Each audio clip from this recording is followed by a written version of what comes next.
तुम्हें गरीब ग्वाला और राजकुमारी की एक कहानी सुनाता हूँ। एक समय की बात है। एक छोटे से गांव में रामू नाम का ग्वाला रहता था। वह भैंसों और गायों का दूध बेचकर अपना जीवन यापन करता था। रामू बहुत गरीब था, लेकिन उसका दिल सोने जैसा साफ और सच्चा था। दूसरी ओर उसी राज्य में एक सुंदर और दयालु राजकुमारी सुहानी रहती थी। राजकुमारी अक्सर महल की ऊंची दीवारों से बाहर देखती और सोचती, कितना अच्छा होता अगर मैं आम लोगों की तरह खुलकर जीवन जी पाती। एक दिन राजकुमारी ने भेष बदलकर गांव घूमने का निश्चय किया। जब वह अकेली घूम रही थी, तभी घोड़े से गिरकर उसका पांव चोटिल हो गया।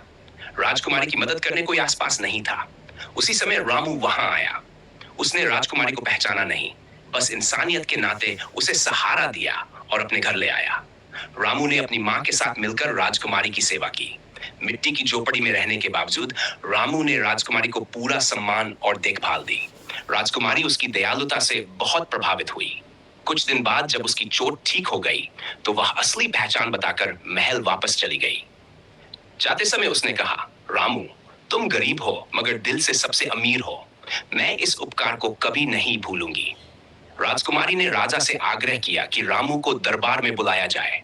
राजा को जब सारी बात पता चली, तो वह भी प्रभावित हुए। उन्होंने रामू को दरबार का मुख्य ग्वाला, राजग्वाला बना दिया और उसे जमीन व धन दिया। धीरे धीरे राजकुमारी और रामू की दोस्ती गहरी हो गई।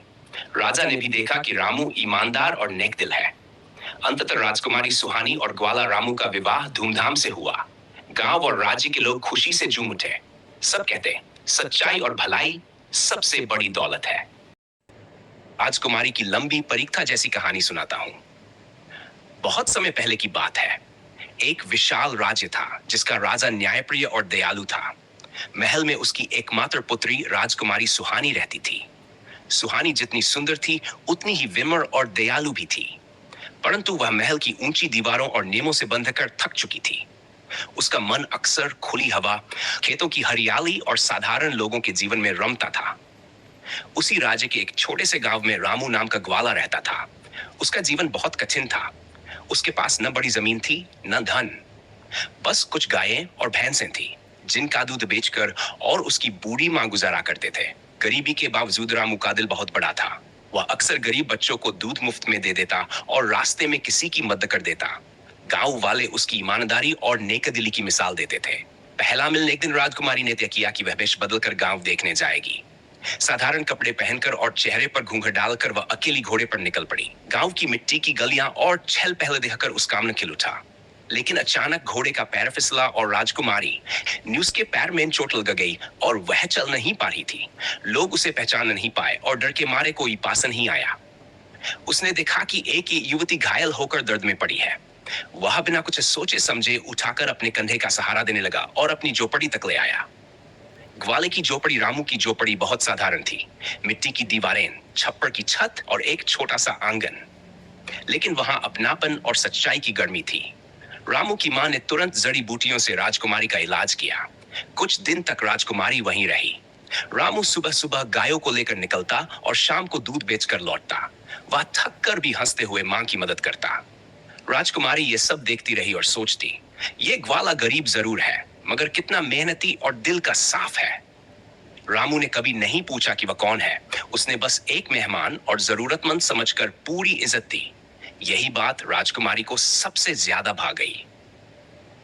असली पहचान एक दिन राजकुमारी का पैर पूरी तरह ठीक हो गया। उसने झोपड़ी में रामू और उसकी मां के सामने अपनी पहचान खोली। दोनों हैरान रह गए। रामू ने झुककर कहा, राजकुमारी जी, मैंने तो आपको बस इंसान समझकर मदद की थी। राजकुमारी मुस्कुराई और बोली, रामू, यही तो तुम्हारी सबसे बड़ी खासियत है। तुम दूसरों को उनके पद या धन से नहीं, बल्कि इंसानियत से देखते हो। राजकुमारी ने विदा लेते समय कहा कि वह इस उपकार को कभी नहीं भूलेगी। राजदरबार का फैसला महल लौटकर राजकुमारी ने सारी घटना राजा को सुनाई। राजा रामू की ईमानदारी और साहस से बहुत प्रभावित हुए। उन्होंने दरबार में बुलाकर रामू को सम्मानित किया और उसे राजग्वाला की पदवी दी। साथ ही जमीन और धन भी दिया, ताकि वह अपना जीवन आराम से जी सके। समय के साथ राजकुमारी और रामू की दोस्ती गहरी हो गई। वे अक्सर बातें करते और एक दूसरे से सीखते। राजकुमारी ने रामू में वह सच्चाई और सरलता देखी जो महल की शानो शौकत में कहीं खो जाती थी। आखिरकार राजा ने देखा कि उनकी बेटी का मन सच्चे ग्वाले के साथ ही खुश है। सीख देने वाली कहानी है छोटा बच्चा और उसकी माँ। माँ का आंचल। एक छोटे से गांव में आरव नाम का 5 साल का बच्चा अपनी माँ के साथ रहता था। आरव बहुत नटखट था, कभी खेतों में खेलता, कभी दोस्तों के साथ शरारत करता। लेकिन एक चीज वह हमेशा करता, जब भी डर लगता या चोट लगती, वह दौड़कर माँ के आंचल में छुप जाता। एक दिन आरव खेलते खेलते गिर गया और उसके घुटने में चोट आ गई। उसकी आंखों से आंसू निकलने लगे। वह तुरंत माँ के पास भागा और बोला, माँ, दर्द हो रहा है। माँ ने प्यार से उसे गोद में उठाया, घाव पर हल्दी लगाई और बोली, बेटा, दर्द तो जिंदगी का हिस्सा है, पर माँ का प्यार हर दर्द मिटा देता है। आरव धीरे धीरे मुस्कुराने लगा और माँ से बोला, माँ, आपका आंचल ही मेरी सबसे बड़ी डाल है। उस दिन से आरव ने समझ लिया कि चाहे जिंदगी में कितनी भी मुश्किल क्यों ना आए, माँ का प्यार और दुआ हमेशा उसके साथ है। इस कहानी की सीख, माँ का प्यार दुनिया की सबसे बड़ी ताकत और सुरक्षा है। बताई हुई 2 छोटे भाई की कहानी को और बड़ी और रोचक बनाकर लिखता हूं। कहानी। 2 छोटे भाई। एक गांव में 2 छोटे भाई रहते थे, समीर 6 साल का और कबीर 6 साल का। दोनों दिन भर साथ खेलते, साथ खाते और हमेशा एक दूसरे का साथ देते। गांव के लोग कहते, इन दोनों भाइयों में इतना प्यार है कि मानो एक ही आत्मा 2 शरीरों में बसी हो। आम का झगड़ा। एक दिन गर्मियों में दोनों बगीचे में खेल रहे थे। पेड़ पर पके हुए आम लटक रहे थे। कबीर ने कहा, भैया, चलो आम तोड़ते हैं और खाते हैं। समीर ने पेड़ पर चढ़कर 2 आम तोड़े। एक बड़ा था और दूसरा छोटा। उसने बड़ा आम अपने पास रख लिया और छोटा आम कबीर को दे दिया। कबीर उदास होकर बोला, भैया, मैं छोटा हूं, मुझे बड़ा वाला दो ना। समीर ने जरा हंसते हुए कहा, नहीं, बड़ा वाला मैंने तोड़ा है, इसलिए ये मेरा है। दोनों आम को लेकर झगड़ने लगे। तभी उनकी माँ वहां आ गई। माँ की सीख। माँ ने उन्हें समझाया, बेटा, बड़ा होना सिर्फ आम का आकार नहीं होता, बड़ा वह होता है जो छोटों के लिए त्याग करे। अगर तुम सच में बड़े हो तो तुम्हें अपने छोटे भाई का ख्याल रखना चाहिए। यह सुनकर समीर का दिल पिघल गया। उसने बड़ा आम कबीर को दे दिया। कबीर खुश होकर बोला, भैया, अब हम दोनों इसे आधा आधा बांटकर खाएंगे। गांव का मेला। कुछ दिन बाद गांव में मेला लगा। वहां बहुत सारे खिलौने और मिठाइयां बिक रही थी। दोनों भाइयों ने माँ से कुछ पैसे लिए और मेले में गए। कबीर ने देखा कि उसे बहुत सी चीजें चाहिए, गुब्बारे, मिठाई और खिलौना, लेकिन पैसे इतने नहीं थे। समीर ने अपने छोटे भाई की आंखों में चमक देखी और बोला, कबीर, तुम अपनी पसंद की चीज ले लो, मुझे बस एक छोटी सी सीटी चाहिए। कबीर पहले तो खुश हो गया, लेकिन जब उसने देखा कि समीर सिर्फ छोटी सी सीटी लेकर रह गया है तो उसका मन भर आया। उसने आधे पैसे बचाकर समीर के लिए भी उसकी पसंद का खिलौना खरीदा और बोला, भैया, आपने मेरे लिए त्याग किया, अब मेरी बारी है, यह खिलौना आपके लिए। भाइयों का बंधन। दोनों ने मिलकर मेला खूब एंजॉय किया। उस दिन उन्होंने समझ लिया कि असली खुशी अकेले खाने या अकेले खेलने में नहीं, बल्कि मिल बांटकर जीने में है। सीख। भाई बहन या 2 भाई बहन के रिश्ते की सबसे बड़ी ताकत प्यार, त्याग और बांटने की भावना होती है। क्या आप एक प्यारी और दिल को छू लेने वाली कहानी है। दादाजी की सीख। कहानी। दादाजी का खजाना। एक छोटे से कस्बे में आरव नाम का बच्चा अपने दादाजी के साथ रहता था। दादाजी बहुत बूढ़े थे, लेकिन उनकी आंखों में चमक और दिल में बच्चों जैसा प्यार भरा हुआ था। आरव अक्सर दादाजी से कहता, दादाजी, आपके पास तो न पैसे हैं, न बड़े खेत, फिर आप हमेशा खुश क्यों रहते हैं? दादाजी हंसते और कहते, बेटा, असली खजाना सोने चांदी में नहीं, बल्कि अनुभव और अच्छाई में होता है। पुराना बक्सा। एक दिन आरव ने दादाजी का पुराना लकड़ी का बक्सा देखा। उसने सोचा कि शायद इसमें कोई छुपा हुआ खजाना होगा। वह दौड़कर बोला, दादाजी, ये बक्सा खोलिए ना, इसमें जरूर खजाना होगा। दादाजी ने धीरे धीरे बक्सा खोला। अंदर से पुराने पत्र, कुछ टूटी फूटी किताबें और एक माला निकली। आरव निराश होकर बोला, दादाजी, ये तो कबाड़ है। असली खजाना। दादाजी ने मुस्कुराकर समझाया, बेटा, इन पत्रों में मेरे दोस्ती के किस्से हैं, इन किताबों में मेरी सीखी हुई बातें और इस माला में तुम्हारी दादी की यादें। यही मेरा असली खजाना है। पैसा तो खत्म हो जाता है, लेकिन रिश्ते, यादें और जान हमेशा जिंदा रहते हैं। आरव की आंखों में आंसू आ गए। उसने दादाजी को गले लगाकर कहा, दादाजी, अब मुझे समझ आया, आप ही मेरे सबसे बड़े खजाना हो। सीख, दौलत और पैसा नहीं, बल्कि रिश्ते, अनुभव और प्यार ही इंसान की सबसे बड़ी पूंजी है। क्या मैं आपको एक लंबी और रोचक कहानी सुनाता हूँ। दो दोस्तों की सच्ची दोस्ती। कहानी। दोस्त का साथ। बहुत समय पहले एक छोटे से शहर में दो दोस्त रहते थे, आदित्य और राहुल। दोनों बचपन से ही साथ स्कूल जाते, साथ खेलते और एक दूसरे के बिना अधूरे लगते। बचपन का बंधन। आदित्य बहुत होशियार था और पढ़ाई में हमेशा अच्छे अंक लाता। राहुल उतना तेज नहीं था, लेकिन उसका दिल बहुत साफ था। जब भी राहुल पढ़ाई में पीछे रह जाता, आदित्य रात रात भर जाकर उसे पढ़ाता। राहुल कहता, यार अगर तू न होता तो मैं कभी पास नहीं हो पाता। आदित्य हंसकर कहता, दोस्त वो ही जो मुश्किल में काम आए। दोस्ती की परीक्षा। समय बीता और दोनों बड़े हो गए। एक दिन शहर में एक प्रतियोगिता हुई। विजेता को छात्रवृत्ति मिलनी थी, जिससे बड़े स्कूल में पढ़ाई का मौका न मिलता। आदित्य ने पूरा मन लगाकर तैयारी की, जबकि राहुल को पढ़ाई में उतनी रुचि नहीं थी। परीक्षा के दिन राहुल बहुत घबराया। उसने आदित्य से कहा, मुझे डर लग रहा है कि मैं हार जाऊंगा। आदित्य ने उसके कंधे पर हाथ रखकर कहा, हार जीत से ज्यादा जरूरी है कोशिश करना। चल, मैं तेरे साथ हूं। परीक्षा हुई और नतीजे आए।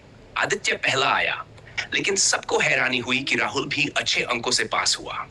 दरअसल आदित्य ने खुद पढ़ाई के साथ साथ राहुल को भी हर दिन समय देकर मेहनत करवाई थी। कठिन समय। कुछ साल बाद आदित्य के पिता बीमार हो गए और घर की हालत खराब हो गई। महंगे इलाज के लिए पैसे नहीं थे। आदित्य बहुत परेशान था। उसे समझ नहीं आ रहा था कि क्या करे। तभी राहुल ने अपने घर की छोटी सी दुकान से जमा किए हुए सारे पैसे निकालकर आदित्य को दे दिए। उसने कहा, दोस्त तूने मुझे पढ़ाई में संभाला था, अब मेरी बारी है। ये पैसे ले और चाचा जी का इलाज करा। आदित्य की आंखें भर आईं। उसने राहुल को गले लगाकर कहा, तू सच में मेरा सच्चा भाई है। दोस्ती का फल। इलाज से आदित्य के पिता ठीक हो गए। समय बीता और दोनों ने मेहनत से अपनी अपनी राह बनाई। आदित्य एक बड़ा इंजीनियर बना और राहुल ने अपने व्यापार को बढ़ाया। लेकिन चाहे वो कितने भी सफल हो गए, दोनों हमेशा एक दूसरे के सुख दुख में साथ रहे। सीख, सच्ची दोस्ती वही है जो सिर्फ अच्छे समय में नहीं, बल्कि मुश्किल घड़ी में भी साथ खड़ी रहे।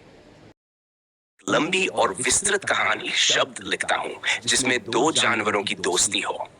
ये बच्चों के लिए रोचक भी होगी और इसमें गहरी सीख भी होगी। कहानी। शेर और हाथी की अनोखी दोस्ती। जंगल की दुनिया। बहुत समय पहले अफ्रीका के घने जंगल में तरह तरह के जानवर रहते थे। वहां ऊंचे ऊंचे पेड़, बहती नदियां और हरे भरे मैदान थे। उस जंगल का राजा था शेर अर्जुन, और जंगल का सबसे ताकतवर जीव था हाथी वीर। दोनों अपनी अपनी ताकत पर गर्व करते थे, लेकिन कभी एक दूसरे से सीधे बात नहीं की थी। शेर सोचता था, मैं हूं जंगल का राजा, सबसे तेज और ताकतवर शिकारी, मुझे किसी की जरूरत नहीं।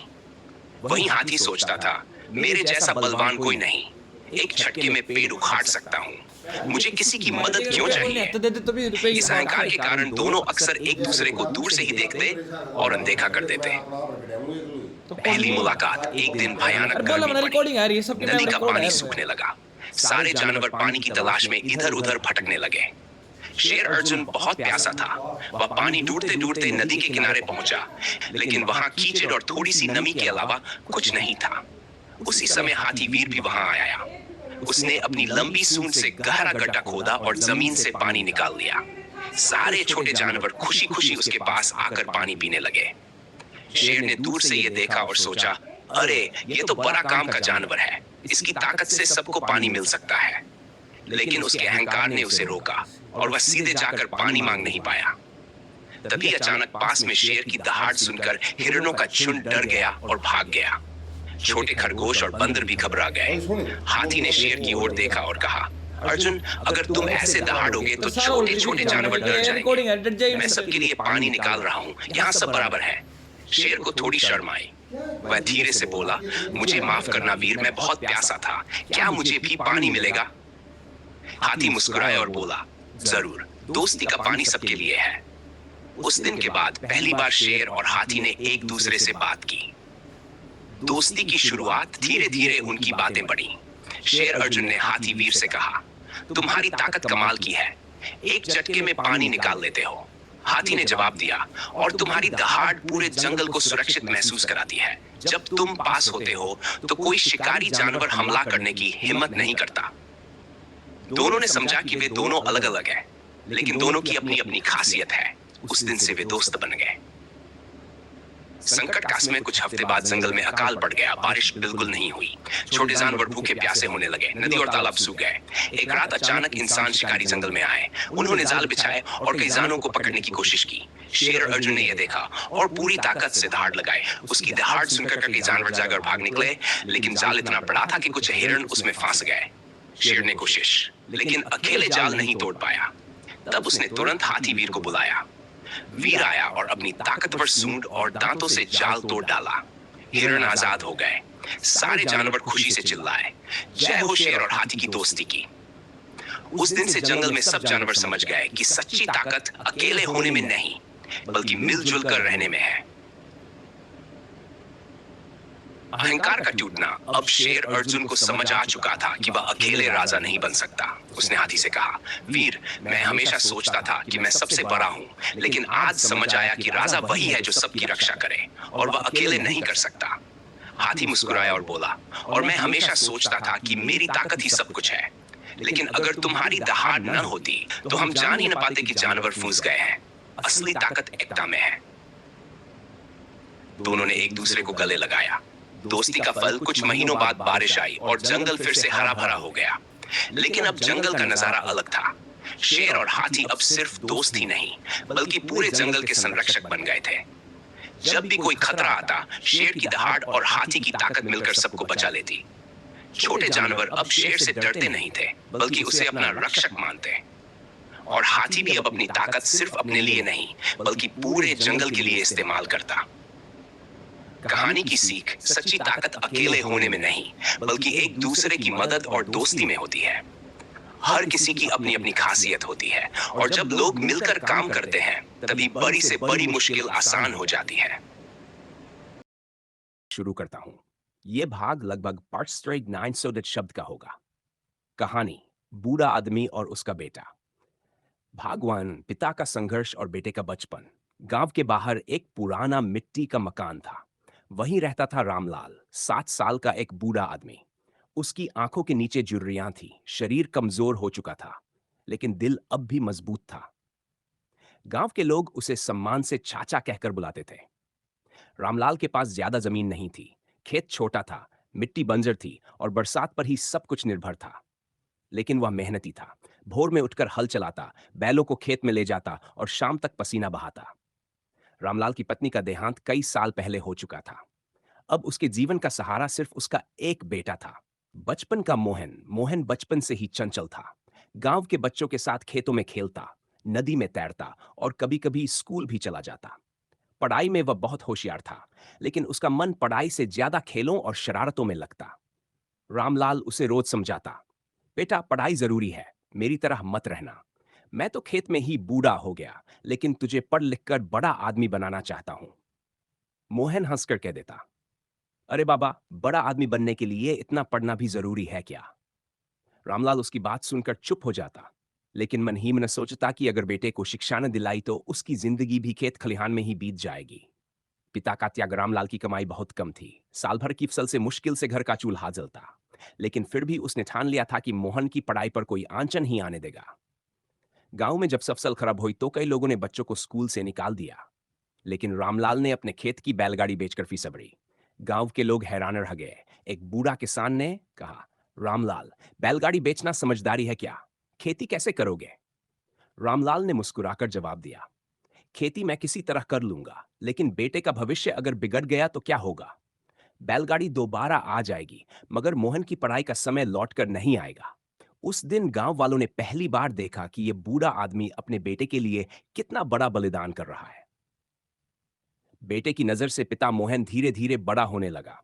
उसने देखा कि उसके पिता दिन रात मेहनत करते हैं, खेत में पसीना बहाते, गांव के लोगों के खेतों में भी मजदूरी करते और कभी कभी शहर जाकर इंटेंड होते। एक दिन मोहन ने पिता से पूछा, बाबा, आप इतना सब क्यों करते हैं? आप बूढ़े हो रहे हो, आराम क्यों नहीं कर लेते? रामलाल ने बेटे के सिर पर हाथ रखते हुए कहा, बेटा, जब तू बड़ा आदमी बन जाएगा और तेरी जिंदगी आसान हो जाएगी, तभी मेरा आराम होगा। अभी तो मेरी सांसें भी तेरे भविष्य के लिए हैं। मोहन उस समय तो चुप हो गया, लेकिन उसके दिल में ये बात गहरे उतर गई। गांव की मुश्किलें, गांव छोटा था और सुविधाएं बहुत कम। स्कूल की इमारत जर्जर थी, किताबें पुरानी थी और शिक्षक भी महीने में कुछ ही दिन आते। लेकिन मोहन में जिज्ञासा थी। वह पुरानी किताबों से भी नई नई बातें सीखने लगा। गांव के लोग अक्सर मजाक उड़ाते, अरे रामलाल, तेरे बेटे को पढ़ाकर तू क्या करेगा? गांव के बच्चे कितने पढ़े, सब फिर खेती में ही लगे। पढ़ाई लिखाई गरीब के बस की नहीं। रामलाल गहरी सांस लेकर कहता, हो सकता है तुम सही कह रहे हो, लेकिन मैं अपने बेटे को मौका जरूर दूंगा। शायद किस्मत बदल जाए। पहला मोड़, मोहन ने गांव के स्कूल से 5वीं पास की। उसके बाद पास के कस्बे में बड़ा स्कूल था। फीस ज्यादा थी और रास्ता भी कठिन, लेकिन रामलाल ने ठान लिया कि चाहे कर्जा लेना पड़े, बेटे को वहीं पढ़ाएगा। एक रात उसने बेटे से कहा, मोहन, अब तुझे गांव से बाहर जाकर पढ़ना होगा। ये राह कठिन है, लेकिन मैं तेरे साथ हूं। मोहन डर गया। उसने कहा, बाबा, मैं आपसे दूर नहीं जाना चाहता। रामलाल की आंखों में आंसू आ गए। उसने बेटे को गले लगाते हुए कहा, बेटा, तू दूर नहीं जाएगा। तू मेरे दिल में रहेगा, पर तुझे वहां जाना होगा जहां तेरा भविष्य है। मेरी उम्र अब ज्यादा नहीं, पर तेरी जिंदगी आगे है। उस रात मोहन देर तक जागता रहा। उसने खिड़की से देखा कि उसका बूढ़ा पिता मिट्टी का दिया जलाकर खेत के कागज देख रहा है। सोच रहा है कि फीस कैसे देगा।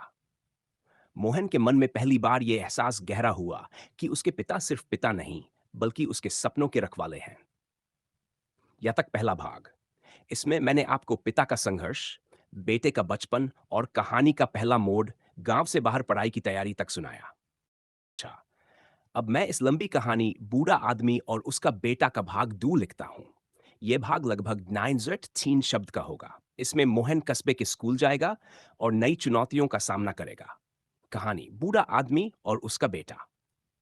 भाग 2, नई दुनिया, नए सपने। सुबह का समय था। गांव की गलियों में मुर्गे बांग दे रहे थे। रामलाल ने बेटे को तैयार किया। पुरानी लेकिन साफ सुथरी कमीज, किताबों से भरा थैला और पैरों में चप्पल।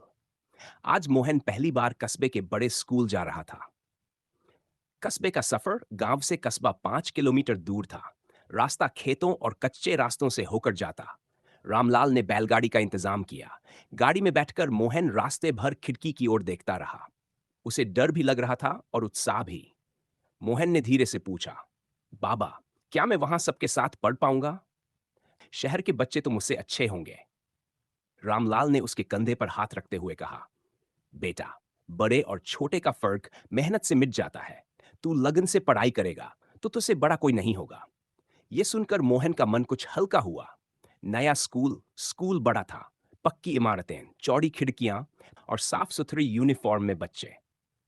मोहन को लगा जैसे वह किसी दूसरी दुनिया में आ गया हो। पहली क्लास में शिक्षक ने सवाल पूछे। मोहन ने घबराते हुए जवाब दिया।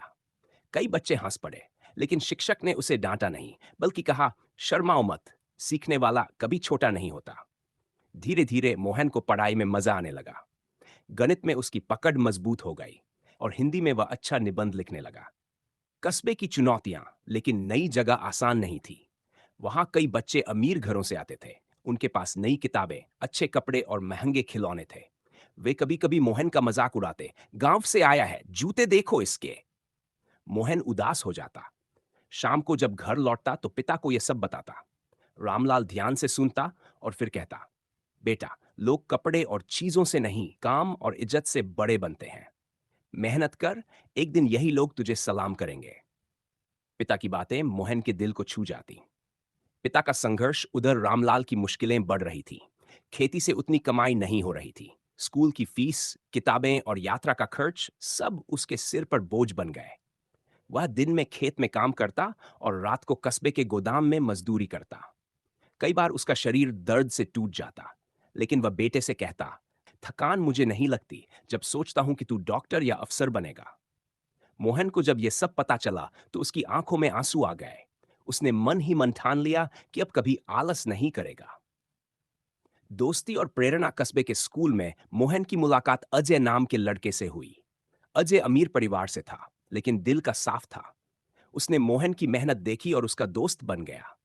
एक दिन अजय ने पूछा, तू इतनी मेहनत क्यों करता है मोहन? मोहन ने धीरे से जवाब दिया, मेरे बाबा मेरे लिए सब कुछ त्याग रहे हैं। अगर मैं मेहनत न करूं तो उनका त्याग व्यर्थ हो जाएगा। अजय उसकी बात सुनकर चुप हो गया। उस दिन से उसने भी मोहन की पढ़ाई में मदद करना शुरू कर दी। पहला बड़ा इम्तिहान समय बीता और मोहन 8वीं कक्षा तक पहुंच गया। यह उसका पहला बड़ा इम्तिहान था। पूरे गांव को उम्मीद थी कि रामलाल का बेटा अच्छा करेगा। इम्तिहान से पहले मोहन बहुत घबराया। वह रात रात भर पढ़ता, लेकिन फिर भी डरता कि कहीं असफल न हो जाए। उसने पिता से कहा, बाबा, अगर मैं हार गया तो? रामलाल ने मुस्कुराकर कहा, हार केवल वही मानता है जो कोशिश छोड़ देता है। तू कोशिश करेगा तो मेरे लिए जीत यही है। मोहन ने पूरी ताकत से पढ़ाई की। परिणाम का दिन जब परिणाम आया तो पूरे स्कूल में चर्चा फैल गई। मोहन ने कस्बे की परीक्षा में पहला स्थान प्राप्त किया। शिक्षक ने मंच से उसका नाम पुकारा और कहा, यह लड़का साबित करता है कि सच्ची मेहनत बहुत अच्छा। लंबी कहानी बूढ़ा आदमी और उसका बेटा का भाग ठास लिखता हूं। यह भाग लगभग 3 शब्द का होगा। इसमें मोहन बड़े कॉलेज में जाएगा, पिता का संघर्ष और गहरा होगा, और कहानी भावनात्मक मोड़ पर पहुंचेगी। कहानी बूढ़ा आदमी और उसका बेटा, भाग शहर की राह और पिता का त्याग। कॉलेज का सपना समय बीतता गया। मोहन ने हाई स्कूल में शानदार अंक हासिल किए। अब उसका अगला लक्ष्य था मेडिकल कॉलेज। कस्बे के मास्टर जी ने कहा, रामलाल, तुम्हारा बेटा डॉक्टर बन सकता है, लेकिन इसके लिए उसे शहर जाकर पढ़ना होगा। यह सुनकर रामलाल चुप हो गया। वह जानता था कि शहर की पढ़ाई बहुत महंगी है। फीस, हॉस्टल, किताबें, सब मिलाकर इतना खर्च था कि उसकी कल्पना से बाहर। रात को उसने बेटे से कहा, मोहन, तेरे सपने बड़े हैं, मुझे डर है कि मैं उन्हें पूरा नहीं कर पाऊंगा। मोहन ने तुरंत जवाब दिया, बाबा, आप चिंता मत करो। अगर मैं पढ़ाई में अच्छा हूं तो मुझे छात्रवृत्ति मिल जाएगी। आप बस अपना आशीर्वाद देना। रामलाल की आंखें नम हो गई। उसने मन ही मन ठान लिया कि चाहे कुछ भी हो जाए, बेटे को पढ़ाई से पीछे नहीं हटने देगा। शहर का सफर, मोहन ने प्रवेश परीक्षा दी और मेहनत के बल पर मेडिकल कॉलेज में दाखिला पा लिया। यह पूरे जिले के लिए गर्व का विषय था। गांव में खुशी की लहर दौड़ गई। रामलाल ने बेटे को शहर तक छोड़ा। वह बस अड्डे तक साथ गया। बस में बैठते समय मोहन ने कहा, बाबा, आप साथ चलो ना। रामलाल ने मुस्कुराकर सिर हिलाया। बेटा, शहर की दुनिया बड़ी है। वहां तुझे अकेले खड़ा होना सीखना होगा। पर याद रखना, जब भी थक जाओ तो समझ लेना कि तुम्हारा बाबा यहीं गांव में दुआ कर रहा है। बस चली तो रामलाल ने हाथ हिलाया। उसकी आंखों से आंसू बह रहे थे, लेकिन चेहरे पर गर्व था। नई चुनौतियां, शहर में जीवन बिल्कुल अलग था। वहां बड़े बड़े हॉस्टल, वह ऊंची इमारतें और तेज भागती जिंदगी थी। मोहन को शुरुआत में बहुत अकेलापन महसूस हुआ। क्लास के कई छात्र अमीर परिवारों से थे। वे अंग्रेजी में बात करते, महंगे मोबाइल और कपड़े रखते। मोहन गांव से आया था, साधारण कपड़े पहनता था और बोलचाल भी सीधी थी। कुछ छात्र उसका मजाक उड़ाते, लेकिन मोहन ने यह सब अनदेखा किया। उसे याद था कि उसका पिता हर रात खेत और गोदाम में पसीना बहाता है। उसने ठान लिया कि वह पढ़ाई में पीछे नहीं रहेगा। पिता का संघर्ष और बीमारी, उधर गांव में रामलाल दिन रात मेहनत करता रहा। अब उसकी उम्र 65 पार हो चुकी थी। शरीर कमजोर था, घुटनों में दर्द रहता था, लेकिन वह किसी से मदद नहीं मांगता। रात को जब वह थक कर लेटता तो अक्सर खांसी का दौरा पड़ता। पड़ोसी कहते, रामलाल, अब आराम कर लो, बेटे को खबर कर दो। लेकिन रामलाल जवाब देता, अगर मैंने उसे चिंता में डाल दिया तो उसका ध्यान पढ़ाई से हट जाएगा। वह डॉक्टर बनने जा रहा है, मैं उसकी राह में कांटा नहीं बनूंगा। बेटे की मेहनत, मोहन पढ़ाई में और मेहनत करने लगा। कई बार पैसे की कमी हो जाती तो वह छोटे मोटे काम करता, बच्चों को ट्यूशन पढ़ाता, कैंटीन में मदद करता। जब भी वह थक जाता तो पिता की बातें याद करता, मेरी सांसें भी तेरे भविष्य के लिए हैं। ये शब्द उसके लिए ऊर्जा का काम करते। भावनात्मक खत, एक दिन हॉस्टल में उसे डाक से एक खत मिला। यह उसके पिता का था। खत में लिखा था, बेटा मोहन, यहां सब ठीक है। खेत में काम चल रहा है। तेरा बाबा बूढ़ा जरूर हो गया है, लेकिन हिम्मत अभी बाकी है। तू चिंता मत करना, बस मन लगाकर पढ़ाई कर। तेरा बाबा। मोहन ने खत पढ़ा तो उसकी आंखों से आंसू बह निकले। उसने सोचा, बाबा लिखते हैं सब ठीक है, लेकिन उनकी लिखावट कांप रही है। जरूर उनकी तबीयत ठीक नहीं। गांव की खबर कुछ महीनों बाद परीक्षा के दौरान अचानक मोहन को गांव से खबर मिली कि रामलाल बहुत बीमार हो गया है। उसके फेफड़ों में समस्या थी और डॉक्टर ने आराम करने को कहा था। मोहन तुरंत गांव पहुंचा। उसने देखा कि उसका पिता बिस्तर पर लेटा है, चेहरा पीला पड़ चुका है। मोहन की आंखों में आंसू आ गए। बाबा, आपने मुझे क्यों नहीं बताया? रामलाल ने धीरे से मुस्कुराते हुए कहा, बेटा, अगर तुझे बता देता तो तू पढ़ाई छोड़कर आ जाता। मैं तेरे सपने के बीच दीवार कैसे बनता? मोहन ने पिता का हाथ पकड़ लिया और बोला, बाबा, अब आपका इलाज मैं करूंगा। अभी मैं डॉक्टर नहीं बना, पर जल्द ही बनूंगा और आपको बिल्कुल ठीक कर दूंगा। नए संकल्प गांव में कुछ दिन रहकर मोहन ने पिता की देखभाल की और फिर शहर लौट आया। अब उसका संकल्प और भी मजबूत था। वह जानता था कि उसके बाबा के पास ज्यादा समय नहीं है और उसे जल्दी सफल होना होगा। वह दिन रात पढ़ाई करने लगा। कई बार नींद और थकान से चूर हो जाता, लेकिन पिता की झुर्रियों भरी मुस्कान और कांपते हाथ उसे आगे बढ़ा देते। यहां तक भाग 3। इस भाग में मोहन शहर के कॉलेज पहुंचा। पिता का संघर्ष और बीमारी